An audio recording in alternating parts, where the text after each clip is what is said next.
Nagsimula ang pelikula sa pagpapakita ng isang bagong kasal na mag-asawa. Ang kanilang mga pangalan ay Sophie at James. Noong mga oras na yon, biglang nakatanggap si James ng balita na pumanaw na ang kanyang ama at dahil dito, binigyan si James ng responsibilidad na pangasiwaan at ipagpatuloy ang negosyo ng kanyang yumaong ama. Mula sa dating nakatira sa isang hindi gaanong kaluwang na apartment, sa huli ay lumipat sila sa isang bahay na iniwan ng kanyang ama na talagang napakalaki at napakarangya. Ngunit dahil hindi sanay si Sophie sa marangyang pamumuhay ng mga mayayaman na kumpleto sa mga kagamitan at napakaraming kasambahay, sa huli ay pinaalis ni Sophie ang mga kasambahay na iyon. Si James na nakakaalam sa ginawa ni Sophie ay nadismaya sa biglaang desisyon ng kanyang asawa. Ayon kay James, sa ganito kalaking bahay ay dapat mayroon silang mga kasambahay na tutulong sa mga gawaing bahay. Pagkatapos ng kaunting pagtatalo, nagpasya si James na siya na ang magparaya at upang maayos ang kanilang sitwasyon. Sa huli ay nagkaroon sila ng Maybar Pasreng. Kinabukasan habang nagtatrabaho, biglang tinawagan ni Sophie si James at hiniling na tulungan siyang paandarin ang generator kapag nakauwi na siya mula sa trabaho. Sa madaling salita, hanggang gabi na kahit ilang oras na, hindi pa rin mapagana ni James ang generator, at sa paglipas ng ilang araw, unti-unting nagsimulang magreklamo si Sophie tungkol sa bigat ng mga gawain sa bahay na yun, ngunit ayaw pa rin niyang magkaroon ng ibang tao sa bahay. Sa huli, matapos makakita ng advertisement sa internet, pumunta si James sa isang kumpanyang nagbibigay ng mga robot na may artificial intelligence. Ang mga android na yun ay nilikha at espesyal na siniset upang makatulong sa mga gawaing bahay, at ayon sa kanilang pahayag, ang isang android na ito ay katumbas ng 2 hanggang 3 tao nang sabay-sabay. Nang marinig yun, talagang naging interesado si James. Ngunit nagreklamo at nakipagtalo si Sophie kay James dahil masyadong magaganda ang mga android doon para maging kasambahay. Nag-aalala si Sophie na baka maakit si James sa kanila, kaya sa huli ay nagpasya silang kunin na lamang ang lalaki, at pinangalanan nila itong Henry. Sa madaling salita, sa simula ay tila normal ang lahat, kung saan makikitang ginagawa ni Henry ang iba't ibang gawaing bahay na parang isang kasambahay, hanggang isang araw nang si Sophie ay walang suot na damit, biglang dumating si Henry at hindi maalis ang kanyang tingin nang makita ang magandang sandaling yun. Dahil sa pangyayaring yun, agad na sinabi ni Sophie kay James ang nangyari.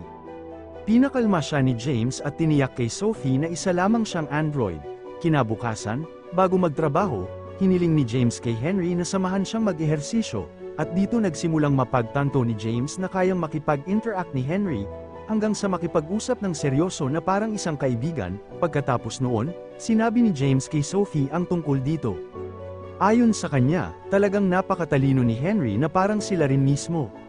Sa madaling salita, dahil palaging abala si James sa kanyang trabaho, makikitang nagsisimula ng hindi gaanong napapansin si Sophie, dahil nakakaramdam ng kalungkutan si Sophie dahil bihira lamang umuwi si James. Sa huli ay nagsimula siyang masanay kay Henry na palaging nasa bahay. Dito nagsimulang magkaroon ng problema, dahil hiniling ni Sophie kay Henry na magbasa ng libro tungkol sa emosyon at damdamin, na talagang ipinagbabawal ng kumpanya. Nang gabing yun, biglang nagising si Sophie mula sa kanyang pagtulog dahil may narinig siyang bagay sa labas ng bahay.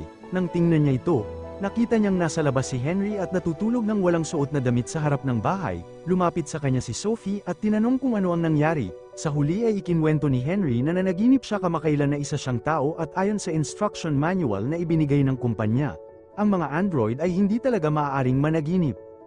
Gusto kong pumunta sa labas. Kinabukasan, tinawagan ni James si Julian, ang may-ari ng kumpanya. Sinimulan niyang ipaliwanag ang ilan sa mga kakaibang pangyayaring naranasan ni Henry nitong mga nakaraang araw. Ipinaliwanag ni Julian na nangyayari yun dahil masyadong napaunlad nina James at Sophie ang emosyon ni Henry. Agad din niyang nahulaan na tiyak na tinatreto nila si Henry na parang isang kaibigan at talagang ipinagbabawal yun ng kumpanya. Pagkatapos nito ay nagkaroon ng pagtatalo sina James at Sophie tungkol sa paraan ng pakikitungo nila kay Henry. Dito ay makikitang sinisisi ni James si Sophie dahil masyado itong naging malapit at pinabasa pa si Henry ng libro tungkol sa emosyon at damdamin. Samantala, sinisiri naman ni Sophie si James. Ayon sa kanya, masyado itong abala sa trabaho. Kaya pakiramdam ni Sophie ay kulang sila sa komunikasyon at sa huli ay pinili niyang makipag-usap kay Henry. Dahil nararamdaman ni James na may mali sa kanyang sarili, nagsimula siyang matauhan at gumawa siya ng romantikong ambience gamit ang mga kandila habang inaanyayahan si Sophie na mag-Maybar Pasreng. Ngunit sa kasamaang palad, tumanggi si Sophie dahil talagang pagod na pagod siya.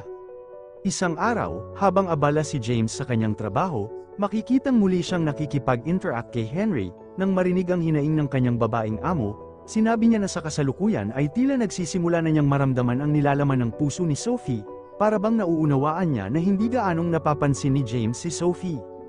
Nagsimula ng malito si Sophie, ngunit sa halip na bawasan, lalo pa niyang pinatunayan ito. Sinadya niyang tuksuhin si Henry sa pamamagitan ng paglalaro sa kanyang Kirakan habang hinahayaan niyang bukas ang pinto ng kanyang silid, ngunit sa kasamaang palad, hindi iyon napansin ni Henry.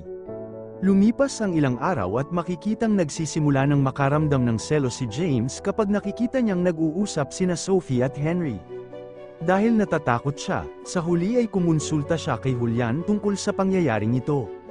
Sinabi ni Julian na maaaring baguhin ang pag-uugali at antas ng katalinuhan ng kanyang mga android, nakadepende ang lahat sa kanilang owner, may ilan na ginagamit ito bilang kasambahay gaya ng nararapat, ngunit mayroon ding mga nag-eeksperimento sa kanilang mga android, lahat yun ay nakadepende sa owner, ayon sa kanya, ngunit ayon kay Julian, hanggang sa puntong yun ay wala pa sa kanyang mga android ang lumampas sa hangganan hanggang sa magawa ang Maybar Pass Ring.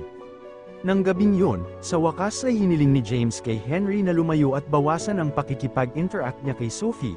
Tumango lamang si Henry bilang pagsang-ayon, ngunit kinabukasan, nilapitan ni Henry si Sophie at ikinwento ang hiling ni James noong nakaraang gabi. Siyempre, naging problema ito para kay Sophie at muli silang nagtalo. Kinabukasan, habang wala si James, makikitang nilapitan ni Sophie si Henry at hiniling sa kanya na masahihin siya. Nakapagtataka, dahil sa pagkakataong yun ay ipinahayag ni Henry ang kanyang nararamdaman at unti-unti niyang sinimulang tuksuhin si Sophie upang pumayag na magpusreng kasama niya. Si Sophie na naman na kulang sa atensyon mula kay James ay tuluyang napadala sa tukso at nag-Maybar Pass Ring sila. Nang hapon ding yun, pag-uwi ni James, agad na sinabi ni Sophie ang tungkol sa pag-uugali ni Henry, ngunit nagsinungaling siya at sinabi na si Henry talaga ang gustong mempusreng sa kanya. Si James, na ilang beses nang kumonsulta kay Julian, ay muling nagalit dahil alam niyang kapag may ginawa si Henry, tiyak na yun ay dahil sa utos at kagustuhan ng kanyang amo.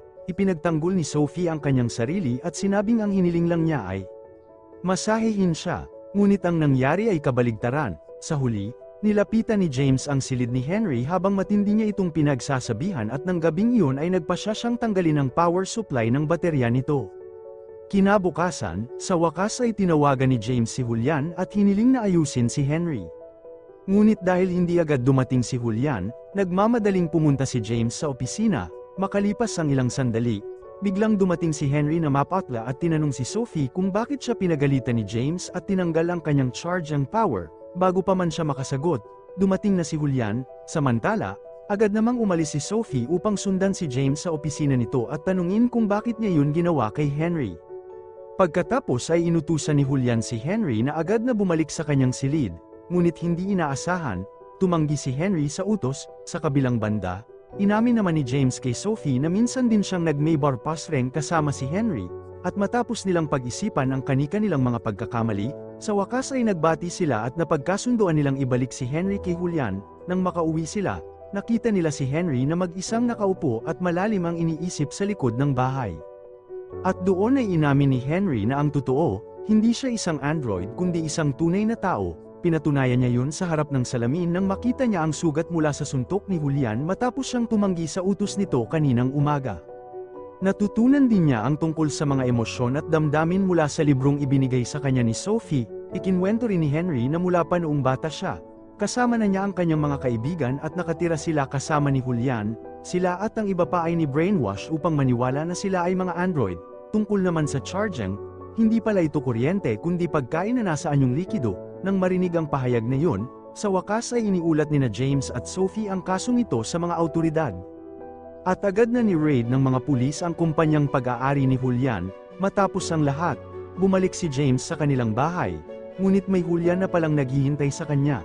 Galit si Julian dahil sinira ni James ang kanyang negosyo, at ng oras na yon, talagang gusto niyang ipadala sa kabilang buhay sina James at Sophie. Mabuti na lamang at biglang dumating si Henry mula sa likuran at agad na ipinadala si Julian sa kabilang buhay gamit ang isang bato.